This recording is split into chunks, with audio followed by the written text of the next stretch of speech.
नमस्कार मित्रांनो, स्वागत आहे तुमचं आपल्या ॲग्रिकल्चर ब्लॉग या यूट्यूब चॅनलमध्ये। तर मित्रांनो, आजच्या व्हिडिओमध्ये आपण कारल्याची सर्व लागवड प्रक्रिया बघणार आहोत। तर मित्रांनो, कारल्यासाठी हवामान उष्ण व आर्द्र प्रमाणात पाहिजे, तसेच तापमान 25 ते 30 डिग्री सेल्सिअस असते। कारल्यासाठी जमीन गाळयुक्त व पोयट्याची माती योग्य असते। जमिनीचा pH 6 ते 7 असायला पाहिजे। बियाची बीज प्रक्रिया करून पेरणी करा।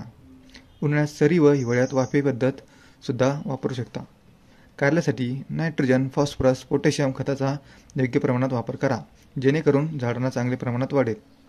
मुख्य म्हणजे ठिबक सिंचनाचा वापर करा, कारण ठिबक सिंचनाने पाणी चांगल्या प्रकारे पडते। पेरणी झाल्यावर लगेच हलकं पाणी द्या, पाणी दिल्यामुळे बी लवकर उगवेल।